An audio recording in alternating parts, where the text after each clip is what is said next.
Okay, let's talk Dallas Mavericks. And really, when you talk Mavs, you're talking Luka Doncic. He is the team, right? Not just the star. He's everything. Absolutely. He defines them. But here's the tough part, the question maybe people don't want to ask. Could all this Luka magic, this unbelievable talent, Yeah. actually end up being, well, a dead end for Dallas?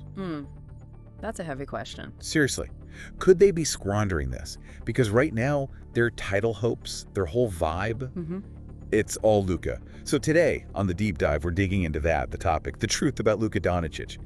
Can he really carry the Mavs to a championship?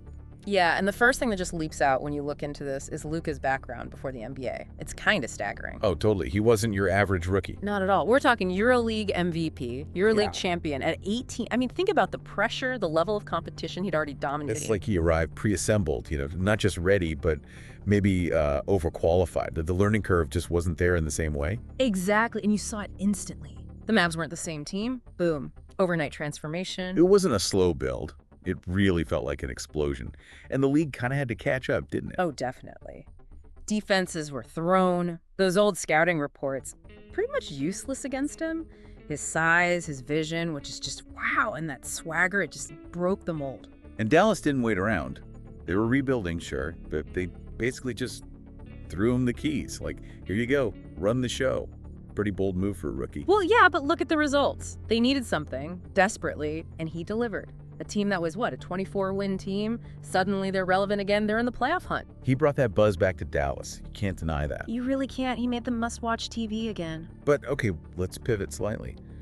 That much power, that much focus on one guy running the offense. There have to be downsides, right? Feels like a bit of a tightrope walk. It is. And when you look at championship teams, historically speaking, it's actually pretty rare to see a system so heavily built around one offensive player. Right. Like everything flows through Luka. Every play, every big shot. It's all on him. Every single possession, practically. His reads, his scoring load, his assists. It's immense. And doesn't that kind of go against the blueprint for like sustained success? We're building a dynasty. Can one guy realistically carry that load year after year deep into the playoffs? Well, if you look at the examples, the true dynasties, think about the Spurs, the Warriors, even LeBron's title teams. Yeah. They usually had more balance, right? Multiple stars, a system where others could step up significantly. Yeah, more distribution of the load. Exactly. And the sources we looked at definitely raised concerns about whether Dallas has really built that kind of robust structure around Luka. What are the main sticking points? The recurring themes that pop up about where they're falling short? Consistently, you see critiques about their defense, about relying so much on Luka that other guys' shooting can be inconsistent. And, the coaching situation hasn't been perfectly stable, though Kidd and Carlisle are obviously good coaches. But the core offensive philosophy, still very Luka-centric. It feels like there's this direct link. If Luka has an off night, even just a slightly below average night for him, the team probably loses, yeah. that level of dependency, it just feels fragile. Like it can't hold up over a whole tough playoff run, let alone multiple runs. What's the ceiling then? That's the big question, isn't it? It puts a cap on things, potentially, no matter how brilliant one guy is.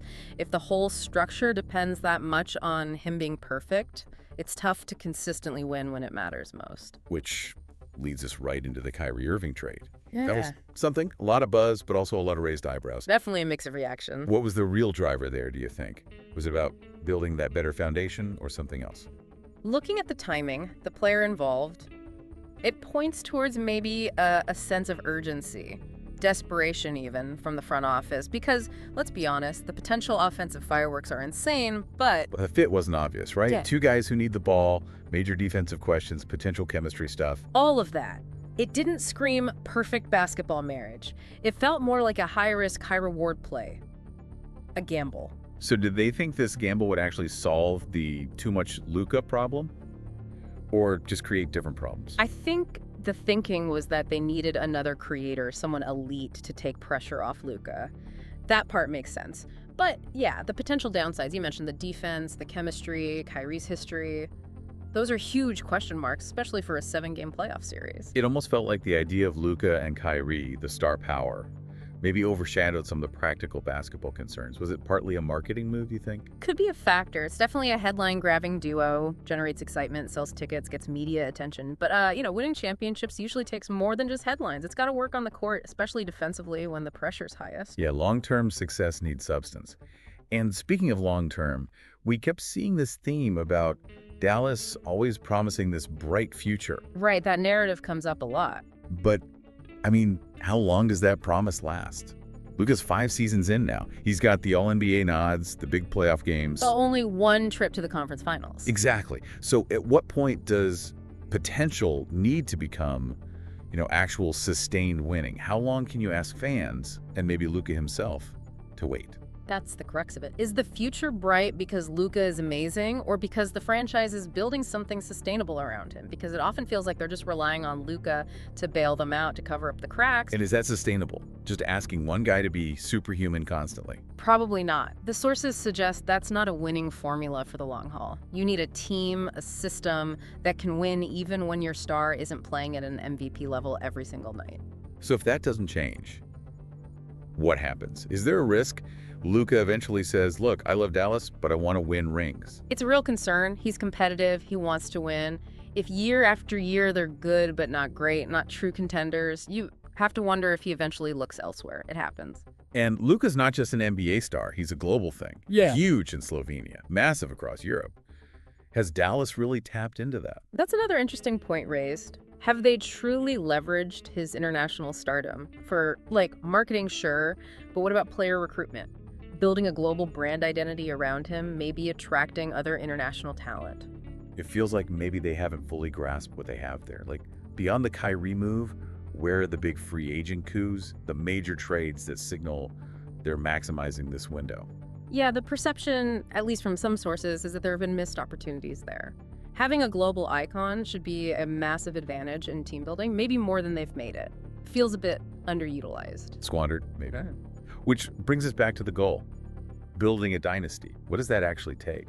Well, you need smart drafting consistently, good player development. You need a defensive identity, a backbone, and a clear long-term plan, not just reacting year to year. And how do the Mavs score on those points based on what we've seen? Yeah, it's been inconsistent. Some draft hits, some misses, lots of roster churn around Luka, no real sustained defensive anchor since maybe Tyson Chandler way back. And the strategy sometimes feels impatient, like they're always searching for the next quick fix instead of building methodically. Meanwhile, Luka's playing crazy men, putting up historic numbers, but the team isn't consistently winning at that elite level. That gap right there just screams unsustainable system. It really does. It highlights the limits. One guy, no matter how good, can only do so much if the surrounding pieces and the overall structure aren't championship level. So it all boils down to Luka's legacy. He's already a legend, no question. But in the NBA, legacies, especially for the all-time greats, often get defined by rings. That's the hard truth. Fair or not, championships are the ultimate measuring stick for superstars. And the worry is, could he end up like a Charles Barkley? Or maybe a Damian Lillard? Unbelievably talented, loyal for a long time, but ultimately no ring to show for it in that city. It's a real possibility. And it would be kind of tragic because getting a player like Luka, a generational talent who seems to want to be in Dallas, that's incredibly rare. You can't take that for granted. That loyalty has to have limits, though. If the team keeps falling short, keeps making desperate moves instead of sound ones, then yeah, that loyalty gets tested. And if his prime years are spent just being really good, but never truly contending because the organization couldn't build properly around him, his legacy might be framed as what could have been. It really feels like the ball is in the Mavericks' court. They hold the pen for how Luka's Dallas story gets written. So, turning it over to you listening, what do you think? Are the Mavs doing enough? Is this setup capable of winning multiple championships? Or are they, maybe, slowly wasting a golden opportunity? Jump into the comments. Let us know your take. Yeah, we want to hear it. And hey, if you think Luka deserves better, deserves a real shot with a personally built team, go ahead and smash that like button. And make sure you subscribe. We do these deep dives every week. Raw, honest NBA talk. You don't want to miss it. Because this isn't hype. It's not hate. We're just trying to get to the truth.